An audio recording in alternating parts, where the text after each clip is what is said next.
So once upon a time, the South Node was in Taurus, my midheaven, and I worked at Empire Beauty School at the time.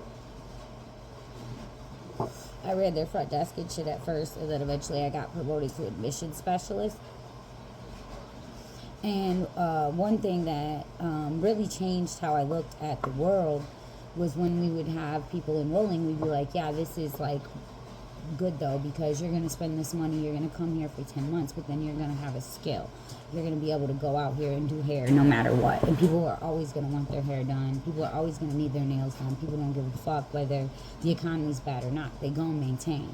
In fact, they're going to maintain more, because sometimes you can't go on a trip. The nice things that you can do are just self-care, you know? So it's a marketable, tangible skill that you'll always have with you, and it's invaluable. And we used to teach this to people, and so they could see the value in enrolling. And I always felt that way. And I even, I remember I told my baby dad, I'm going to go to hair school. And he laughed at me. He laughed, because it's like, yeah, you can't fucking color inside the lines, bitch. Fuck you, you know? And I don't know why people always put me in that box, but they always did. I don't, maybe it's because I allowed them to, whatever. But the other thing that I really learned, also while I'm talking about use value and, all that, is also... I felt like at that time, like, okay, well, I can't just, go do paperwork for someone. I can't answer phones for someone. My skills are only good, are only marketable as long as, like, society exists. Like, I can't build you a house. I can't bake you no bread. I can't do your hair. I can't, you know what I'm saying? Like, these are all marketable skills that I lack. The only marketable skills that I really have are, customer service, the ability to process contracts, documents. These are things that that are only valuable in society, And I always think about that. And just to keep going along with that experience, I then would sell, when I worked at the front desk, I would sell hair products left and right. All the time we have contests, like, especially if I believe in something, I can sell it. Like, not a problem. If I believe in it, sold, it's gone. But the minute I don't believe in it, I can't sell it anymore. Like, I worked at this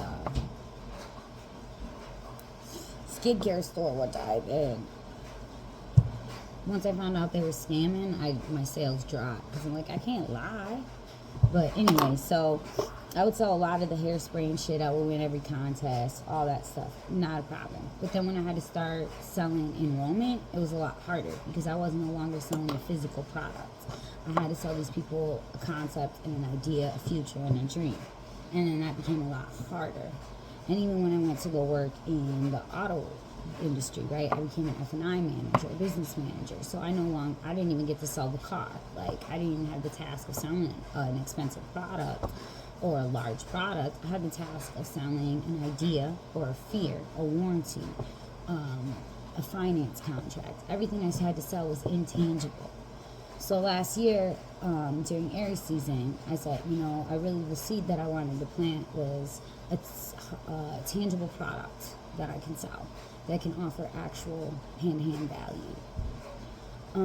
And I didn't harvest a product last year, but the idea did come to me, and I knew what to do instantly. And it's very simple, and it's very straightforward, and I'm working on it. And I've been all year working hard to bring it into the physical world.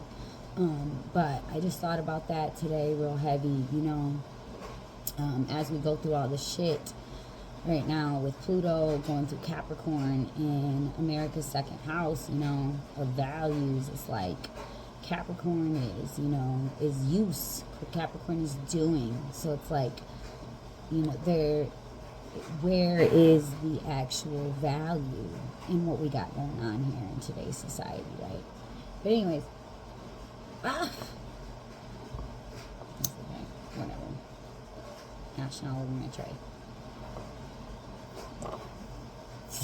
I went to my grandma's service today, and I think that I am definitely going to take this shot. I don't drink. My boy leaves a little shot every time he comes, and I have a million of these bottles in my freezer. I'm going to take this shot, though. because that was my last living grandparent. And that kind of fucked me up. I always thought me and my dad would be there together and bury my Grandma Dukes, as he liked to say, but he wasn't there, man. Fuck face. Like, there is no way to describe how much I love my dad. Just absolutely. My boyfriend, whenever like I'm pissed off about something, he'll ask me about my dad, and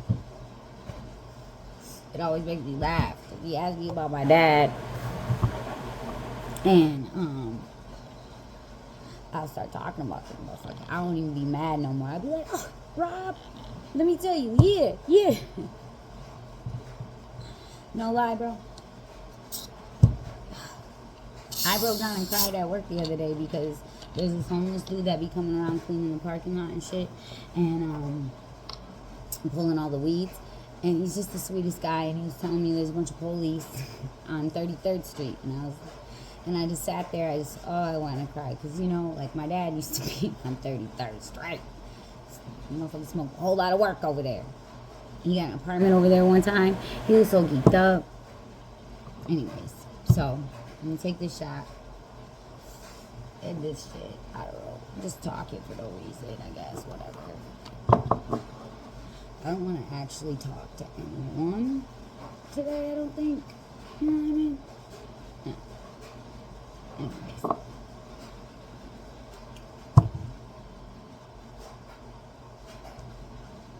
So, trying to commit to myself to build a better reality, not just for me, but everybody around me. I'm gonna stop talking, I promise, because I've been talking for 7 minutes. It's like the longest I ever go on, I promise. But because I used to watch Christy Sheldon, actually, shout out, I just actually looked her back up on Instagram and started following her again, because back in the day, like, before I even knew anything about astrology or anything, I was super into her videos online, and she used to talk about love or above, you know, vibrating at 500 frequency or above, and she's a sweetheart. She looked like Amy Schumer, but I cannot stand Amy Schumer, because the bitch is not funny. Anyways, so, she was talking about, you know, you could put a monk, and I think I probably said this in one of these videos before, but you could put a monk in a city, and the crime rate will go down, and pollution will go down, because the monk is vibrating at such a high frequency, it is naturally raising the frequency of those around them. So, you know, it's like, I know this, and I've known for a long time that you can't change anything externally, but I don't know what makes me continue to try. Swear to God. But I'm done, I promise. This is my 34th year alive, and I'm not gonna continue to do it the wrong way, especially when I know better. Have a good day.